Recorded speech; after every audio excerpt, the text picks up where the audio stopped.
사무엘상 7장 말씀을 읽었는데 여기에 두 가지의 모습이 기록되어 있습니다.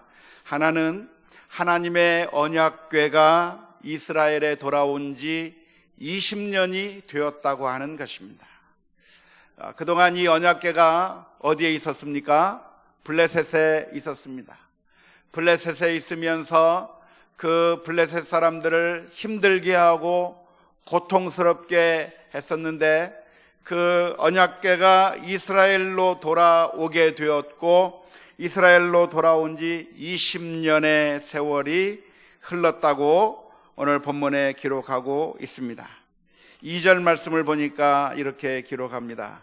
궤가 기럇 여아림에 들어간 날부터 20년 동안 오래 있은지라. 이스라엘 온 족속이 여호와를 사모하니라. 그런데 또 하나의 모습이 있다고 한다면 그것은 이스라엘 민족들이 블레셋 민족 때문에 고통 가운데 있었다고 하는 것이 또 하나의 모습입니다. 여기서 2절 말씀에서 이스라엘 온 족속이 여호와를 사모하니라 이렇게 성경에서 번역해 놓고 있는데 이 사모했다고 하는 이 말의 원문의 의미는 어떤 의미냐면은 울부짖었다라고 하는 그런 의미입니다. 하나님을 향해서 울부짖었다, 하나님을 간절히 찾았다고 하는 그런 뜻이 바로 여기서 이스라엘 온 족속의 여호와를 사모하니라라고 하는 표현이 되겠습니다. 이스라엘 민족들이 왜 하나님을 찾으며 하나님을 향해서 울부짖는 그 이유가 무엇이겠습니까? 그것은 이스라엘 민족 가운데 고통과 아픔이 있었기 때문일 것이라고 생각을 합니다. 바로 블레셋 민족이 이스라엘 민족을 괴롭히고 이스라엘 민족을 향해서 횡포를 벌이게 될 때 약소국에 불과한 이스라엘 민족들은 블레셋으로 인하여 수많은 어려움을 당하게 되었고 그래서 이스라엘 민족들이 그 블레셋 민족이라 해서 고통을 당하면서 하나님 앞에 울부짖을 수밖에 없는 그런 상황이 있었다고 하는 사실을 오늘 우리가 본문에서 알 수가 있습니다. 3절 말씀에 보면 사무엘이 이스라엘 민족을 향해서 이렇게 이야기합니다. 사무엘이 이스라엘 온 족속에게 말하여 이르되 너희가 전심으로 여호와께 돌아오려거든 이방 신들과 아스타롯을 너희 중에서 제거하고 너희 마음을 여호와께로 향하여 그만을 섬기라.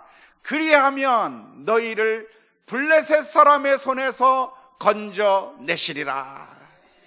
이 사무엘이 이스라엘 민족을 향해서 선포하기를 너희가 하나님께로 돌아오면 하나님께서 블레셋 사람의 손에서부터 건져주실 것이라고 말하고 있는데 바로 그 모습을 통해서 알 수 있는 것은 이스라엘 민족들이 블레셋 민족의 손에서 고통을 당하고 있었다고 하는 사실을 우리가 잘 알 수가 있습니다. 여기에 한 가지 모순이 있어 보입니다. 하나님의 언약궤가 이스라엘 민족 가운데로 돌아오게 되어서 그래서 20년 동안이나 이스라엘 민족 가운데 하나님의 언약궤가 있었는데 오히려 이스라엘 민족들은 평안한 삶을 살아가고 있었던 것이 아니라 블레셋 민족으로 인해서 여전히 고통을 당하고 있는 그런 모습을 보게 되는 것입니다. 이것이 정말 모순이 아닐 수가 없겠는데 하나님의 언약궤가 이스라엘 민족 가운데로 돌아오게 되었다고 한다면 이제는 평화가 찾아오고 이제는 모든 것들이 다 문제가 해결이 되고 행복하고 재미있는 삶을 살아갈 수 있었으면 좋았겠지만 언약궤가 20년 동안이나 이스라엘 민족 가운데 있었음에도 불구하고 이스라엘 민족은 평안을 누리고 있었던 것이 아니라 블레셋 민족 가운데서 억압을 당하고 힘들고 고통스러운 삶을 살아가고 있었다고 하는 것입니다. 왜 이스라엘 민족들은 언약궤가 돌아왔음에도 불구하고 이렇게 힘들고 어려운 삶을 살아갈 수밖에 없는 그 이유가 무엇입니까? 그것은 이스라엘 민족들의 마음이 하나님께로 돌아오지 않았기 때문인 줄로 믿습니다. 언약궤는 이스라엘 민족 가운데로 돌아오게 되었지만 여전히 이스라엘 민족은 하나님에게로 그 마음을 온전히 쏟지 못하고 이방 신상에게로, 아스다롯에게로 우상을 섬기며 살아가는 그런 죄악을 범하며 살고 있었던 것을 우리가 너무나도 잘 압니다. 이스라엘 민족들은 하나님을 섬긴 것 같았지만 그러나 동시에 이방 신상들을 섬기고 있었던 것입니다. 이스라엘 민족이 하나님을 섬기지 않은 것이 아닙니다. 이스라엘 민족들이 하나님을 섬겼어요.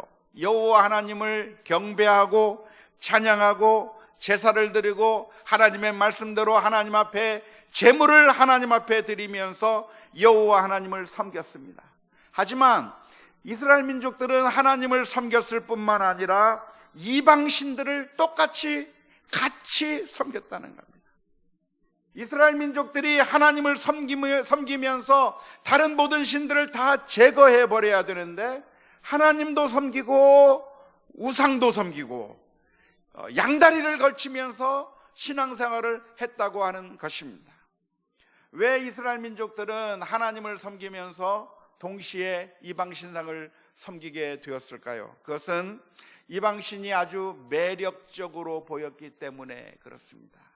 이방신상들은 다 우리들이 눈으로 볼 수 있는 것들인데요, 그 나무를 깎아서 만들고 돌을 깎아서 만들고 아주 우리들의 눈이 볼 수 있는 그런 형상을 가지고 있는 우상들을 이었는데 그 우상들을 바라볼 때 정말 매력적으로 보이기 때문에 그렇습니다. 제가 어렸을 때 절에 이렇게 방문한 적이 있었는데요, 그 절에 가보면 그 입구에 사천왕상이라고 있던가요?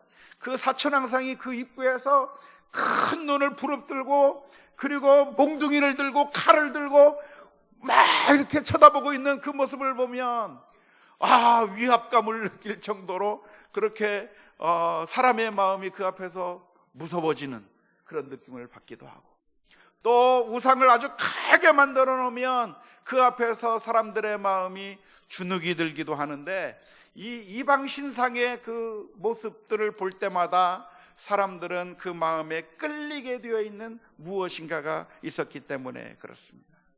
그래서 이스라엘 민족들이 하나님을 섬길 뿐만 아니라 이방 신상에게로 갔는데 당시 가나안 땅에서 섬기고 있던 이방 신상들은 각각 효혐이 있다고 하는 전문 분야들이 있었다고 합니다. 그래서 아기를 잘 낳지 못하는 사람은 다산의 신에게 가서 그 앞에서 경배하면서 그 우상에게 절을 하면 그 다산의 신이 우리에게 아기를 가져다 줄 거라고 생각해서 아기를 낳지 못하는 가정이 있으면 그 다산의 신에게로 가서 경배하는 겁니다. 하나님을 예배하고 우상을 섬기지 않던 그 이스라엘 민족이 있다고 한다면 주변 사람들이 와서 이야기를 하는 거예요. 그러지 말고 다산의 신 그 우상에게 가서 절을 하면, 믿자야 본전인데 한번 가서 절하면 아기를 가질 수 있을지 모르겠다고 이야기하면 지푸라기 하나라도 잡고 싶은 마음에 그 우상에게 가서 절을 하게 되는 것입니다. 뿐만 아니라 농사를 짓는데 농사를 지으면서 금년 한 해 농사가 잘 되기를 바라는 마음으로 어떤 우상에게로 갑니까? 이제는 농사의 신으로 갑니다. 농사의 신 앞에 엎드리면서 금년 한 해 농사가 잘 되게 해주세요, 그렇게 경배하면서 농사의 신에게 엎드리는 겁니다. 비가 내리지 않는다고 한다면 비를 내리게 하는 그런 신 앞에 다가가서 경배하면서 그 신에게 절을 하며 비를 갈구하는 것이 바로 이스라엘 민족들이 당시에 행하고 있었던 이방 신상들에게 엎드리는 모습이라고 말할 수 있습니다.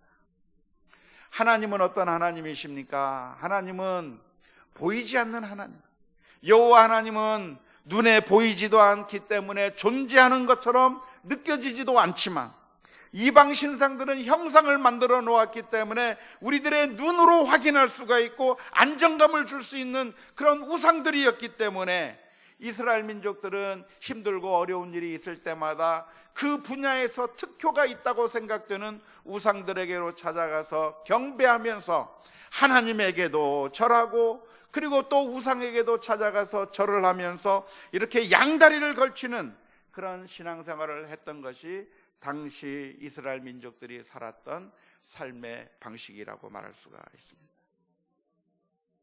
그런데 어쩌면 이것이 당시 이스라엘 민족들만의 삶이 아니라 어쩌면 오늘날 우리들의 모습과 똑같다고 말할 수 있습니다. 우리는 하나님을 섬깁니다. 하나님을 예배하기 위해서 주일날 예배도 하고, 수요일날 하나님 앞에 나와 예배하기도 하고, 새벽에 나와 하나님 앞에 엎드리기도 하는데, 그런데 우리가 온전히 하나님만 섬기고 있는가 생각하면 그렇지 않을 때가 너무나도 많이 있다는 겁니다. 하나님을 섬기면서 동시에 다른 신들을 섬기고 있는데, 어떤 신들을 우리가 섬기고 있습니까? 실제로는 돈의 신을 섬기고, 자식을 우상처럼 받들고, 그리고 이 세상의 권력들을 의지하게 되고, 내 실력을 믿고, 내 권력을 믿고, 내 지식을 믿고, 내 지혜를 믿고 살아가려고 하는 것이 바로 그것이 우리들의 모습이라고 말할 수 있습니다. 그런데 우리가 하나님을 섬기다가, 하나님을 섬기면서 동시에 우상을 섬기게 되는 그 결과는 어떻게 될 것인가? 그 결과는 이스라엘 민족이 우상을 섬긴 결과와 똑같이 될 것이라고 믿습니다. 이스라엘 민족이 우상을 섬기면 행복할 줄 알았지만 우상을 섬긴 그 결과, 어떤 결과를 가져왔습니까? 블레셋 민족에게 고통을 당하는 결과만을 가지고 왔다고 하는 것입니다. 우리가 물신을 섬기고 하나님 외에 다른 것을 섬기게 되면, 그러면 우리가 행복할 줄 알지만 돈을 추구하며 이 세상의 그 명예를 추구하며 우리를 행복하게 해줄 그 우상들을 찾아가면서 우리가 섬기면 우리가 행복해질 것이라고 생각하지만, 결국 하나님 외에 다른 것들을 우상으로 섬기게 되면 결국 우리들에게 고통밖에 없다고 하는 사실을 기억할 수 있기를 주님의 이름으로 축원합니다. 사무엘 선지자는 이렇게 외쳤습니다. 사무엘상 7장 3절 말씀입니다. 사무엘이 이스라엘 온 족속에게 말하여 이르되, 만일 너희가 전심으로 여호와께 돌아오려거든 이방 신들과 아스다롯을 너희 중에서 제거하고 너희 마음을 여호와께로 향하여 그만을 섬기라. 그리하면 너희를 블레셋 사람의 손에서 건져내시리라. 우리가 하나님 앞에 나아가길 원하고 하나님을 섬기기 원한다고 한다면 우리들의 마음에서부터 우상을 제거할 수 있는 우리 모두가 다 될 수 있기를 주님의 이름으로 축원합니다. 우리들의 마음속에 우상을 섬기고 있다고 한다면 그 마음에 그 우상을 우리들의 마음속에서 제거해 버려야 되는데, 하나님께서는 우리가 90%의 헌신하는 것으로 만족하시는 하나님이 아니라고 하는 사실을 기억해야 합니다. 하나님은 우리들의 마음을 100%를 원하지 99%를 원하시는 하나님이 아니라고 하는 사실을 기억해야 될 줄로 믿습니다. 부부간의 사랑도 마찬가지지요. 남편과 아내가 서로 사랑을 하는데, 남편이 아내를 사랑하면서 혹은 아내가 남편을 사랑하면서 90%만 당신을 사랑하고 10%는 첫사랑을 사랑하겠다, 그러면 되겠습니까? 안 되잖아요. 일주일 가운데 6일은 당신하고 살지만 하루는 옛 애인 찾아가겠다, 하루니까 괜찮습니까? 안 되는 거죠. 부부관계에서도 100%의 온전한 사랑이 필요한 것처럼 하나님 앞에 우리가 나아갈 때는 우리의 마음을 전적으로 하나님 앞에 다 드려야만 그것이 온전한 믿음이 되는 줄로 믿을 수 있기를 주님의 이름으로 축원합니다. 성경 말씀에 보면 아주 불신자들이 보면 이해하기 어려운 말씀들이 종종 등장합니다. 예를 들면 마태복음 10장 37절의 말씀이 있는데요, 마태복음 10장 37절 말씀에서 예수님께서는 이렇게 말씀해 주셨습니다. 아버지나 어머니를 나보다 더 사랑하는 자는 내게 합당하지 아니하고, 아들이나 딸을 나보다 더 사랑하는 자도 내게 합당하지 아니하다. 예전에 제가 목회할 때 보면 어떤 성도님이 이 구절 가지고 질문을 던졌어요. 목사님, 도대체 이게 무슨 말씀입니까? 아버지나 어머니를 나보다 더 사랑하면 주님께 합당치 않다는 말씀, 아들이나 딸을 나보다 더 사랑하면 주님께 합당하지 않다고 하는 이 말씀이 도대체 무슨 말씀입니까? 주님께서는 가족관계도 파괴하는 것을 원하십니까? 그렇게 질문을 던지는 사람들이 있었습니다. 오해하기 쉬운 말씀이고, 어쩌면 기독교를 비난하고 욕하는 사람들이 이런 말씀을 가지고서 예수님을 비난하고 욕할지도 모르겠습니다. 부모를 사랑하지 말라, 자녀를 사랑하지 말라, 남편과 아내를 사랑하지 말라, 그런 의미로 받아들이게 된다고 한다면 정말 황당한 의미의 말씀이라고 생각하기가 쉽습니다. 하지만 이 말씀은 어떤 의미냐면, 가족을 내팽개치라고 하는 말씀이 아니라 하나님을 사랑하는 그 마음이 온전한 마음을 가지고 하나님을 사랑해야지, 하나님에 대한 사랑의 마음이 나뉘어서 이 세상을 사랑하는 것은 참된 사랑이 아니라고 하는 사실을 말씀해 주는 것입니다. 오늘 우리가 하나님을 사랑해야 된다고 한다면 전적으로 하나님만을 온전히 섬기는 우리 모두가 다 될 수 있기를 주님의 이름으로 축원합니다. 이스라엘 민족들은 사무엘 선지자의 그 이야기를 듣게 되었을 때 이스라엘 민족들은 하나님 앞에 회개하기 시작했습니다. 그들이 종일 금식하고 하나님 앞에 범죄했다고 고백하면서 하나님 앞에 울기 시작했습니다. 그리고 자기들이 가지고 있는 모든 우상들을 다 제거해버리고 이제는 하나님만을 온전히 섬기겠습니다, 하나님 앞에 온전히 나가겠습니다 하면서 그들이 자신들이 가지고 있던 모든 마음속의 우상과 모든 것들을 다 내어버리고 하나님에게로 돌아오게 되었을 때 놀라운 기적이 벌어지게 됐습니다. 9절 말씀해 보니까 이렇게 기록합니다. 사무엘이 젖 먹는 어린 양 하나를 가져다가 온전한 번제를 여호와 하나님께 드리고 이스라엘을 위하여 여호와 하나님께 부르짖음에 여호와께서 응답하셨더라. 하나님께서 이스라엘 민족에게 침묵하시고 하나님께서 응답하지 아니하시던 기간이 오랫동안 있었는데, 이스라엘 민족이 하나님께로 돌아오겠다고 결심하고 금식하고 회개하며 하나님 앞에 돌아오게 될 때 하나님께서 응답해 주시는 놀라운 은혜의 축복이 있었던 것입니다. 뿐만 아니라 블레셋 민족이 쳐들어오게 될 때 이스라엘 민족의 그 풍전등화와 같은 상황 가운데 있을 때 하나님께서 우레를 발하여 블레셋 사람들을 물리쳐 주시는 놀라운 구원의 역사도 체험하게 되었습니다.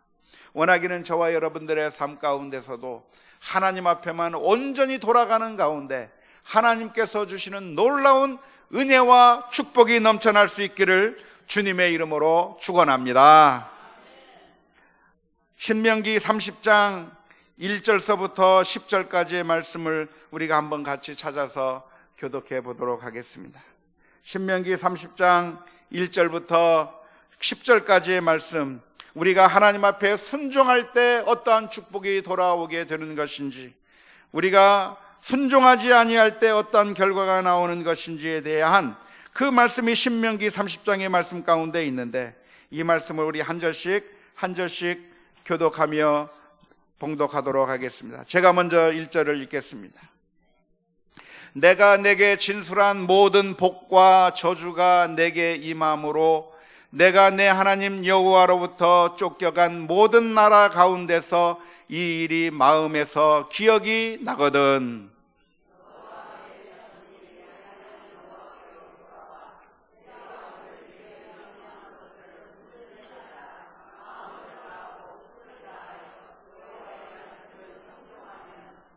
내 하나님 여호와께서 마음을 돌이키시고 너를 긍휼히 여기사 포로에서 돌아오게 하시되 내 하나님 여호와께서 흩으신 그 모든 백성 중에서 너를 모으시리니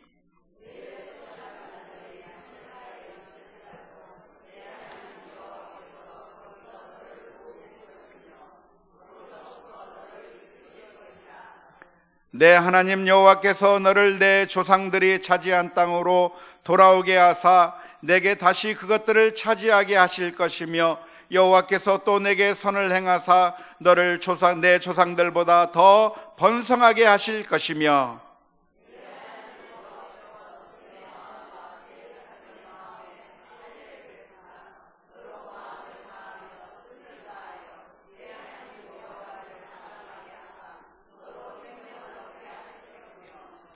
내 하나님 여호와께서 내 적군과 너를 미워하고 핍박하던 자에게 이 모든 저주를 내리게 하시리니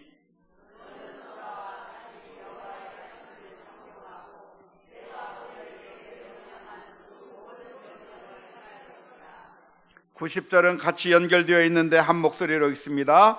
내가 내 하나님 여호와의 말씀을 청종하여 이 율법책에 기록된 그의 명령과 규례를 지키고 내 마음을 다하며 뜻을 다하여 여호와 내 하나님께 돌아오면 내 하나님 여호와께서 내 손으로 하는 모든 일과 내 몸의 소생과 내 가축의 새끼와 내 토지 소산을 많게 하시고 내게 복을 주시되 곧 여호와께서 내 조상들을 기뻐하신 것과 같이 너를 다시 기뻐하사 내게 복을 주시리라. 아멘.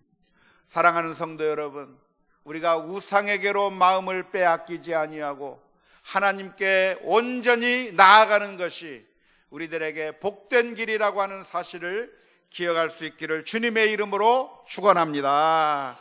하나님의 말씀 가운데 순종하며 사는 것이 하나님께서 우리를 향해서 축복의 길로 내려주신 것이라고 하는 사실을 기억하면서 하나님의 말씀에 순종하며 나아갈 때 그 옛날 이스라엘 민족이 블레셋 민족에게서 구원을 받게 된 것처럼 하나님께서 오늘날 우리들의 삶 가운데서도 놀라운 은혜를 베풀어 주실 것을 기대하면서 믿음으로 살아가는 우리 모두가 다 될 수 있기를 주님의 이름으로 축원합니다.